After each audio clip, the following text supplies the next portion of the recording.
안녕하세요. "어떤 일로 연락 주셨을까요?"에 대한 번역 등록 가사법 형사법 전문 변호사 지재훈 변호사입니다.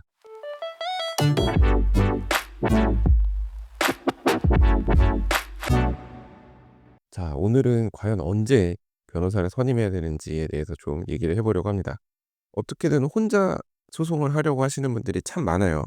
전자소송 사이트 들어가 보면 나름 깔끔하게 잘 되어 있어서 '나 혼자서도 할 수 있을 것 같은데.'라는 생각이 들기 쉽죠. 게다가 전자소송 사이트가 개편된 이후에 전자소송 사이트 안에 워드 프로세서 기능이 들어가면서 진짜 마음만 먹으면 바로 웹사이트에서 서면을 작성해서 제출할 수 있습니다. 그렇기 때문에 많은 분들이 오늘도 혼자서 소송을 진행해 보려고 하십니다. 게다가 요즘에는 GPT가 있어서 GPT가 그럴싸하게 써 주거든요. 그러면 이제 그거 그대로 복사 붙여 넣기 해서 제출하면 되지 않을까라고 생각을 하시죠. 근데 조심하셔야 됩니다. GPT가 헛소리를 할 때가 참 많아요. 제가 요즘 법률 상담을 할 때 특이한 점이 다들 일단 GPT한테 물어보고 답변 받으신 거를 바탕으로 저한테 또 물어보세요. 근데 거기에 되게 말도 안 되는 법률 용어가 적혀져 있거나 아니면 사실관계를 완전 다르게 해석을 해서 이상한 얘기를 하는 경우가 많습니다. 근데 이제 그거 바탕으로 "이거 조금만 다듬어 주세요."라고 저한테 들고 오시는 분들이 종종 계신데 이거는 다듬어야 될 게 아니라 처음부터 다시 써야 될 수준의 글인 경우가 많아요. 법률 서면을 평소에 본 적이 없으신 분들이면 그럴싸해 보이죠. 근데 인제 변호사가 봤을 때는 퀄리티가 편차가 커요. 어떤 분은 어떻게 잘 뽑아내신 분들도 없지는 않아요. 근데 그것도 자세히 보면 어디까지나 형식적인 정말 꾸미는 말, 수사 이런 것만 가득한 법률 문서를 받아들고 막상 안에 내용은 없는데 "이거를 내면 될까요?"라고 들고 오시는 분들도 계시고 아예 이거는 준비 서면 형식을 갖추지도 않은 그런 글들도 많습니다. 근데 인제 GPT가 자기가 생각해서 잘 쓴 것처럼 얘기를 하니까 '아 이거 조금만 변호사 도움 받아서 내면 되겠네.'라고 생각을 하시죠. 그런데 결국 처음부터 다시 써야 되는 경우가 많아요. 근데 이제 이렇게 말씀을 드리면 잘 이해를 못 하시죠. 변호사가 쓰는 서면은 뭐가 얼마나 다르길래 이거를 첨삭을 못 해 주고 "처음부터 다시 써야 된다고 얘기를 하느냐."라고 말씀을 하시는데 받아 보시면 압니다. 그거는 받아 보시면 알아요. 그리고 뭐 내용도 내용인데 일단 그 형식 자체가 다르죠. 이거는 이제 받아 보셔야 아는데 물론 그것도 아무한테나 받으시면 안 되고 저 같은 사람한테 받으셔야 되는데 근데 막상 또 돈 쓰기 아까운 그 심정을 제가 이해 못하는 건 아닙니다. 근데 그래도 이게 몇만 원 가지고 다투는 게 아니라면 몇십만 원 정도는 쓰시는 게 좋아요. 괜히 몇십만 원 아끼려다가 나중에 몇백만 원 손해 보는 경우를 많이 봤기 때문에 드리는 말씀입니다. 근데 이제 제가 솔직하게 말씀드리면 이 서면을 써서 드리는 거는 정말 속가가 얼마 안 돼 가지고 배보다 배꼽이 더 커질 때 제가 권해 드리는 거고 제대로 변호사를 선임하시는 게 무조건 100 번, 1000 번, 만 번 낫습니다. 제가 변호사라서 이런 말씀을 드리는 게 아니라 뭐 저한테 오지 않으셔도 돼요. 그냥 제대로 된 변호사 찾아가서 돈 쓰시는 게 100 번, 1000번 낫습니다. 자, 가정을 한번 해 볼게요. 상대방이 한 2천만 원 정도 되는 금액을 청구를 했어요. 이럴 때는 무조건 변호사를 선임하셔야죠. 이거 변호사 비용을 전부 받을 수 있네 없네 이런 걸 따지실 게 아니라 2천만 원이 넘어가면 그냥 그때는 바로 변호사 찾아가시는 게 맞아요. 2천만 원 정도 되는 사건이면 결코 단순하지 않을 거고 상대방이 처음 변호사를 선임하지 않았다고 해도 나중에 변호사를 선임할 가능성도 충분히 있고 본인이 2천만 원 청구를 인정하지 않으신다면 그거는 무조건 변호사를 선임하시는 게 맞습니다. 이제 설령 그 청구를 인정을 한다고 해도 당장 변제할 능력이 없어서 좀 분할해서 변제를 좀 하고 싶거나 일부라도 좀 깎고 싶을 때 그때도 변호사 도움 받는 걸 좀 고려를 해 보셔야 돼요. 그냥 혼자 나가서 조정해 달라고 하면 그 조정이 쉽지 않습니다. 변호사가 좀 어떻게 잘 포장을 해서 대응할 방법을 찾아서 상대방한테 읍소도 하고 설득도 하고 해 가지고 분할로 좀 이렇게 변제할 수 있게 해 달라고 얘기를 하는 게 필요하죠. 그런 경험이 많은 사람한테 맡기시면 저 같은 사람한테 맡기시면 되는데, 근데 인제 이런 경우에 저도 솔직하게 말씀드려요. 아무리 봐도 이게 답이 없어 보이면 상대방의 상황이나 태도나 이런 거 봤을 때 화해 공고 내지는 조정 이런 게 쉽지 않아 보이면 그냥 법원 가서 입수 한번 해 보시고 안 되면 "그때 가서 한번 고민해 보시죠."라고 말씀을 드립니다. 항소심에서 조정을 할 수 있는 경우도 있으니까요. 그리고 인제 소송을 제기한 입장에서 1 심을 전부 승소했는데 상대방이 항소를 하는 경우 이 스트레스가 엄청납니다. 물론 뭐 가집행이라든지 뭐 이런 절차가 있기는 한데, 그래도 소송이 계속된다는 거는 상당한 스트레스고, 또 항소심에서 변호사 선임을 하고 선임 비용이 나가야 된다는 것도 스트레스고 뭐 이렇거든요. 그래서 이제 이 과정에서 많이들 지치시는 경우가 있어서 의외로 항소심에서 또 조정을 해 보려고 하면 되는 경우가 있습니다. 그러니까 이거는 이제 변호사 상담을 잘 받으시고 전략을 잘 결정을 하셔야 돼요. 저 같은 경우는 이제 무조건 부추기지는 않아요. 그러니까 제가 조금이나마 비벼 볼 여지가 있으면 조금 선임을 권유해 드리고, 이거는 씨알도 안 먹히겠다 싶으면 이제 일단은 혼자 해 보시라고 말씀을 드립니다. 그러니까 2천만 원 이상인 경우에는 뭐 이렇다고 말씀을 드리고, 한 1,000만 원 정도 되는 사건은 어떨까요? 이때는 일단 상대방이 변호사를 선임했는지 한번 보시고, 상대방이 변호사 없이 그냥 혼자 소송을 했다라고 하면 뭐 변호사한테 서면 작성이라도 좀 도움을 받아 보시고, 상대방이 변호사 선임을 했다고 하면 그때는 변호사 선임해서 대응하시는 게 좋죠.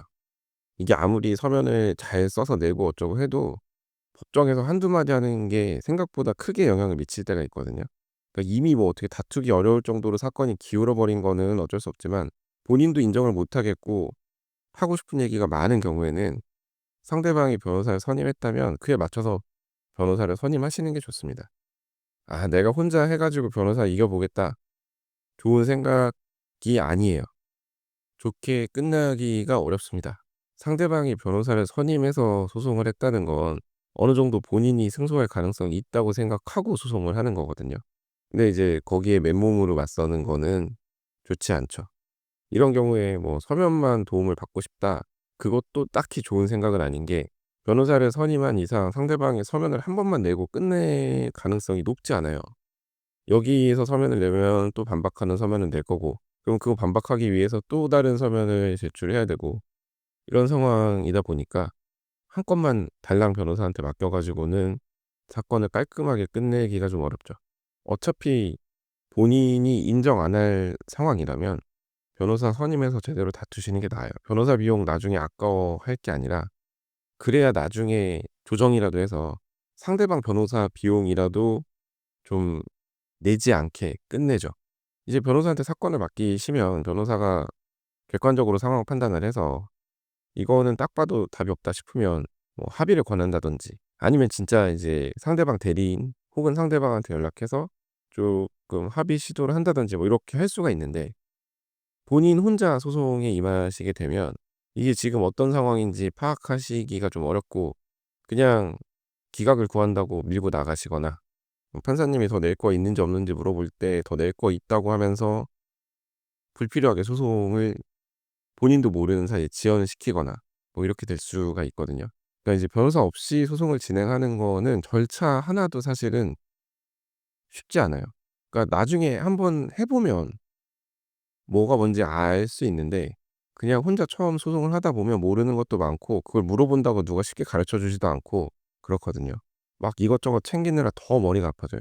그니까 그 머리 아픈 거를 좀 변호사한테 사건을 맡겨서 좀 덜어내실 필요가 있어요. 자, 근데 인제 1,000만 원이 안 되는 금액 청구를 받았을 때는, 그때는 계산기를 한번 두드려 보셔야 됩니다. 그냥 이 사람이 달라는 돈 주고 빨리 끝내는 게 나을지, 아니면 나 혼자라도 어떻게 끝까지 버텨볼지.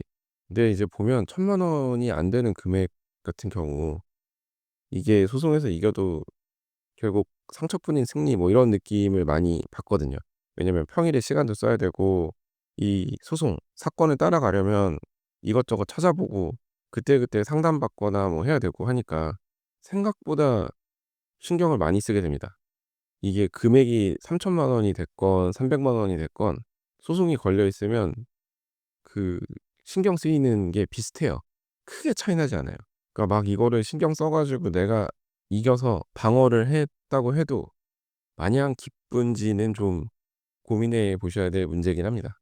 상대방이 마냥 이유 없는 청구를 한 게 아니라면 한번 들어 줄까 하는 생각으로 조금 냉정하게 소장을 보실 필요는 있어요. '아 나는 돈이 중요하지 않고 진짜 잘잘못 시시비비를 가리는 게 중요하다.'라고 생각을 하시면 변호사를 곧바로 선임하시면 되지만, 이제 그게 아니라고 하면 변호사 비용 들어갈 거 그냥 상대방한테 주면 되죠. 1,000만 원이 안 되는 그런 금액을 청구당한 경우에 이제 상대방이 변호사까지 선임해서 몇백만 원짜리 청구를 하는 경우가 있거든요. 그럼 이때는 진짜 어떻게 할지 잘 한번 생각을 해 보시고 맞서서 변호사를 선임하시거나 아니면 빨리 상대방 청구를 인정을 해 버리시는 것도 방법입니다. 그래야 상대방한테 줄 변호사 비용 조금이라도 더 아낄 수 있어요.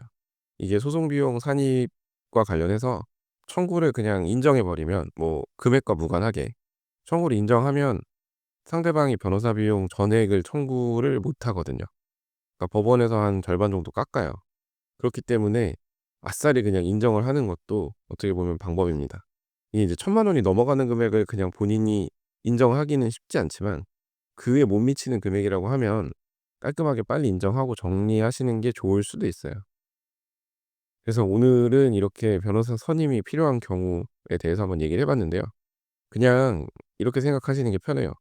저쪽 청구 인정 못 하겠으면 변호사 도움을 받고, 저쪽이 변호사 선임을 했으면 더더욱 변호사 도움을 받고, 저쪽 청구를 인정을 할 거면 아싸리 빨리 인정을 하고, 근데 인제 인정하기 전에 과연 어떻게 하는 게 좋은지 변호사 상담이라도 한번 받아 보시고.